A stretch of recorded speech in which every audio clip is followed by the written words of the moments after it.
Hello everybody and welcome back. Now we are going to talk about variation. Let's get into it. Here's our brief overview of what we're going to talk about. We're going to talk about measures of spread. We have a few different ones like the interquartile range, variance, and standard deviation. We're going to walk through some of the calculations to get variance and standard deviation for a population and for a sample because they're slightly different. And I'll show you real quick some variance calculations in R. How much observations, or in this case people, differ from each other is of great value and of interest to statistics. But we have to take a quick detour to see how it hasn't always been used in the best way. So that means it's time for a historical moment. Today our historical moment is brought to you by Sir Francis Galton. What up, buddy? How you doing?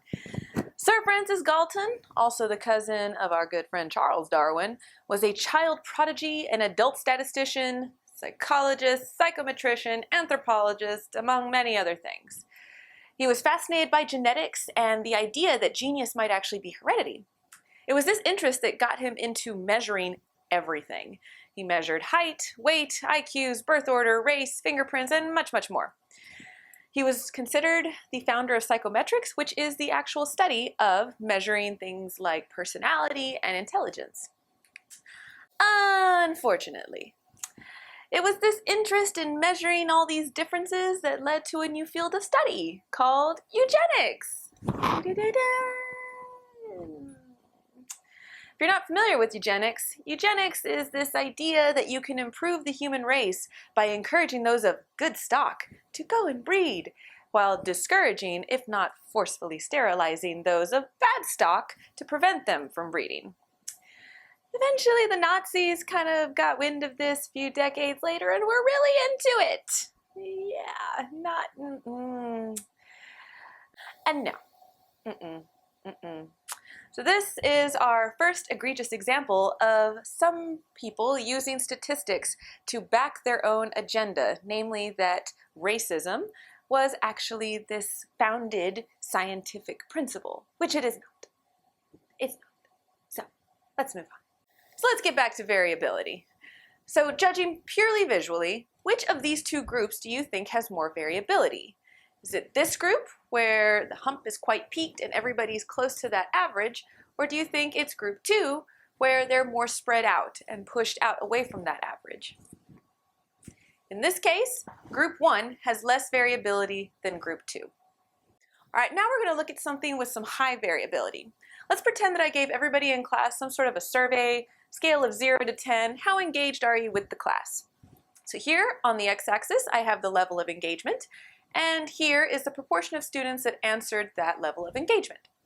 So let's say that the average for this data set is 6, but notice that the differences are large. Some students are really engaged, the ones over here, and some are not engaged at all. Hopefully this is not the case. Here, students vary a lot in how much they are engaged with the course. Let's look at an example with low variability. Perhaps the average age in this class is around 19. But what's the spread around that? Let's say that this is the distribution where most people are 18, 19, or 20, with a few below and a few above. But notice how most everything is clumped right next to that average. So this is an example of very low variability. Here, let's look again at height by 2 of the genders. We have male and female. And which one of these 2 groups do you think has more variability in their heights? Take a moment. I'll wait. Have a guess? Well, don't worry if you don't, because the difference here is subtle. There's only this little bit of difference here in this hump. But notice that the female distribution is more pointed and tighter than the male distribution. In this case, it's saying that males have more variation in their heights than females. So how do we measure this variability? We're looking at some pictures, and that's great. But there are a few different methods to try to quantify this a little bit better or visualize it a little bit better. So we have the range, which we won't spend too much time on. It is what it sounds like. So if there's scores between 75 to 100, we take that difference. How many points are there between there? And 100 minus 75 is 25. And that is the range, 25 points. This might be important for some things, but we won't focus too much on this in this class. Next, we have the interquartile range, and this is basically the middle 50% of the data. If you were to just grab the center part of the data set, that would be your interquartile range, and we'll look at a few more of those in a sec. Then we have variance and standard deviation, and that's the good stuff. So let's look real quick at the interquartile range. This range right here is what we call the interquartile range, but this whole graphic is called a box and whisker plot, or sometimes just a box plot. So here is 50% of the data. If you took all the people in your data set and you grab just the middleist, the averagest 50% in the middle, that's them right here.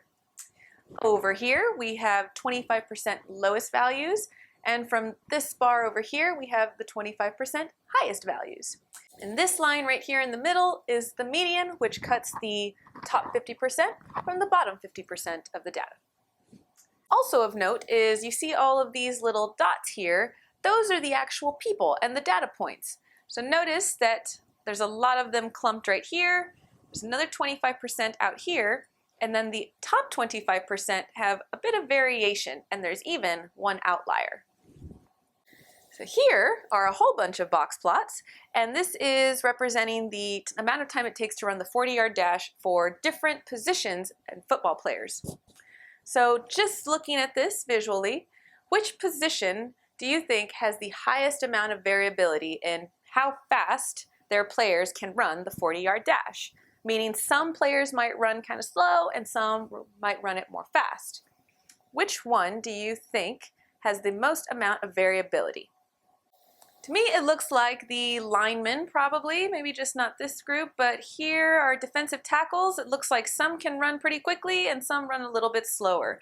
But notice how wide their box plot is. That has more variability than, let's say, who has the lowest variability? Our seconds? Yep, right here. See how tight that is?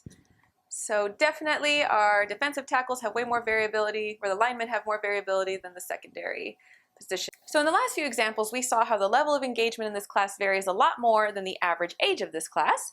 Men vary more than women in their heights, and linemen have the most variability in running the 40-yard dash.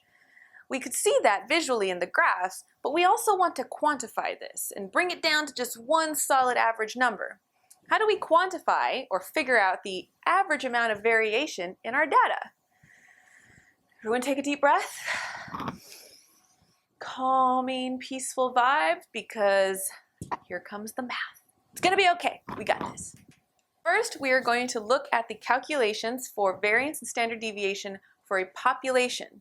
What does that mean again? It means that we asked everybody in this particular group that we're interested in. So if the population of interest is all UT students, that means that you asked every single student at UT. Not just 50 of them, not just 1,000 of them, all of them. So that is what population data means. So here is our table. We have some data. We have 10 people and their scores on some sort of a quiz on an 11-point scale. So the first thing we need to do is calculate the mean. So we take all those values, add them all together, and divide by 10. And our mean ends up being 8. So we have our original scores, we have the average, and now what we care about, right, are differences. So let's take that difference. Let's get one person's score and subtract the mean and see what's left. And this is what we're left with, the deviations. So one person got an 8, which was exactly the average, so they just have 0. They don't deviate at all from the average. They are exactly the average. Somebody who got a score of 7 has a deviation of -1. Somebody who got a score of 5, -3. Somebody who got a score of 11 has a deviation of 3. So now what do we do? What do we do with all these deviations? If we want to get the average amount of difference, what should we do? Now you might think, well, why don't we add all those up just like we would any other average and just take the average? Well, what would all of these deviations actually sum to? Actually, the sum of all those deviations would be 0. So why would it be 0? Because you're subtracting the average from everything, there's always going to be one person's score that's above, there's going to be one person's score that's below that basically cancels out. So if somebody had a much higher score than the average, there's going to be somebody else that has a much lower score than the average. So all those are going to sum up to 0. This is our first roadblock. What do we do about this? How can we still find use in all those deviations? We need to somehow amass them, but they just turn out to be 0. What can we do? What should we do? Do you have any ideas?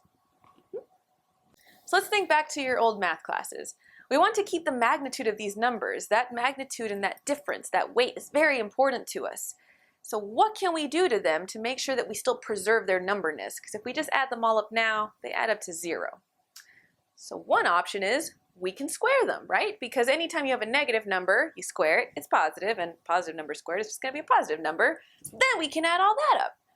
Some of you might be wondering, well, why can't we just take the absolute value? Because remember you put the 2 lines on the sides and it just takes the absolute value and life is easy. It's because that doesn't play so well when it comes to mathing and unmathing that, and it's hard to keep track of. The best way to do it is by squaring, and that's what we're going to do. So let's square all of our deviations. Here are deviations. We square them. So 0 squared is 0, 1 squared is 1, 3 squared is 9, etc. And now we have all these deviations squared. Now what do we do with them? Let's add all those up. And now we have this number right here, 30, which is what does 30 mean? I don't know. It's out of context at this point. But right now we have our sum of squares. This is the summed up value of all of the squares we just created, the squared deviations. So we have arrived at our very first number translation, and it is called the sum of squares.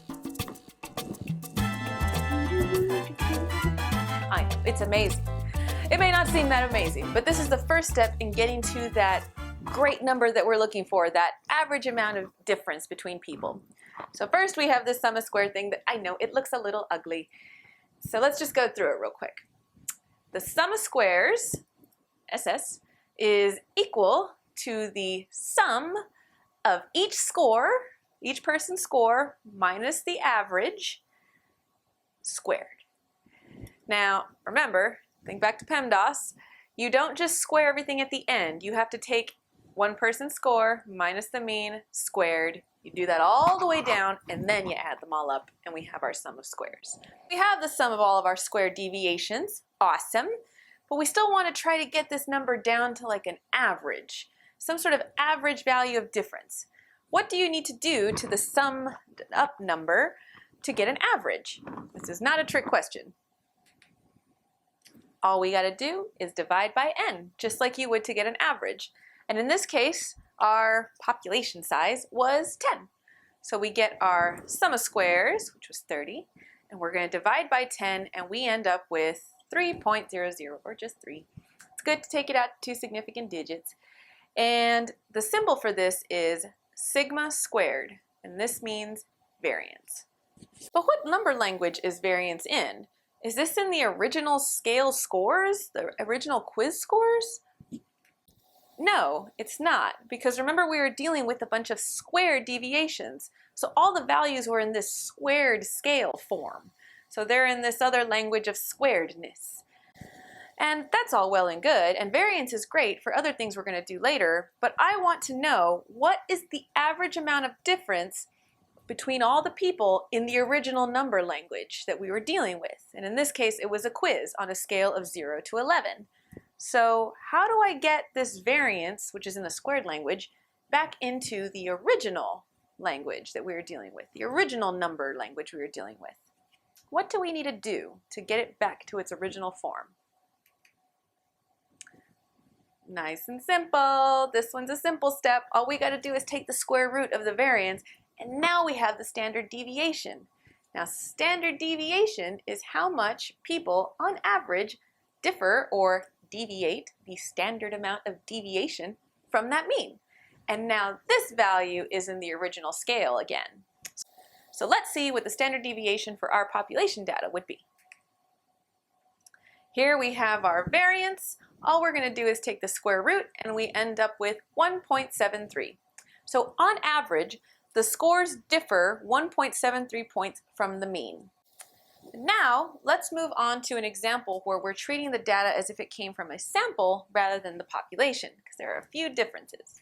So most of the things are going to be fairly similar with a little bit of tweaking, but one of the biggest differences is notation. Remember how we looked at this before, that if it's in Roman characters, it's probably a sample. If it's ancient Greek, it's probably a population. So now we're changing the notation and we're going to do one calculation a bit differently. Now we're going to assume that our data came from a sample rather than the entire population. So we have to change the notation for the average. Instead of being mu, now we're going to have x bar. Now everything else here is going to be the same. To calculate the mean, the deviation, and the sum of squares, it's exactly the same as what we've already seen. Again, noting that the notation is different. Here, instead of being mu, we have x bar. So here's the biggest difference between population and sample data when it comes to calculating variance and standard deviation. Rather than dividing by the total number of observations, in our example 10, we're going to divide by n minus 1 when we're dealing with sample data. So instead of dividing by 10, we'll divide 30 by 9, and we get 3.33333333. And also notice that our notation is different. Instead of sigma, we have s squared for variance. So which one will have larger variance? A sample data set or a population data set? Think about that for just a second. So statistics, remember, which comes from a sample, and if it would be a parameter if it was from a population, they are inherently biased. They can't help but be biased because they're just a sample from that entire population. So because we're dividing our sum of squares by n minus 1 rather than the full n, sample variance will always be greater than population variance if everything else was the same. So make sure to also pay extra attention to whether you're dealing with a sample or a population, because that is going to determine whether you divide by n or n minus 1. So now, to get from our variance for our sample to get to standard deviation, we just take the square root. So we take 3.333, square root it, and we get 1.83. So now, on average, the scores differ about 1.83 points from the mean. So notice how in our first example, where we were working with a population, our standard deviation was 1.73, and that was less than the variation in our second example, where we treated it as if it was sample data, where the standard deviation was 1.83. All else being equal, the variance of a sample will always be greater than the variance of a population.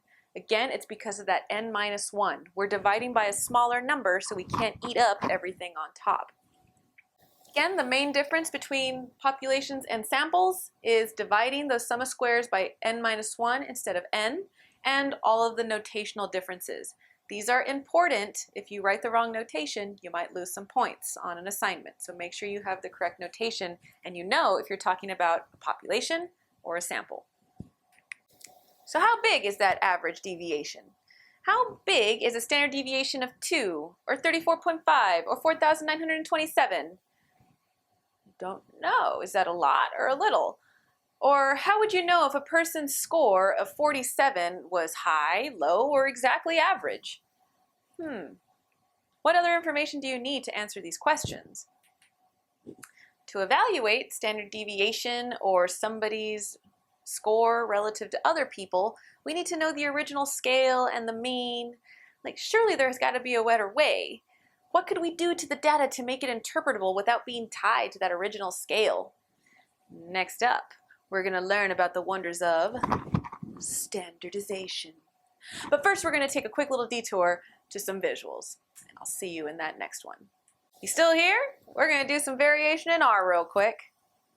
It would be incredibly time-consuming, not to mention error-prone, to calculate these things by hand. All those deviations and squarings and summings. No one calculates things by hand anymore because we have powerful tools like R, which is our beautiful giant calculator. So I used the same data for our quizzes, and I did both examples, and this is much faster and much easier than doing things by hand. So here is the data that I originally put in. I got our mean.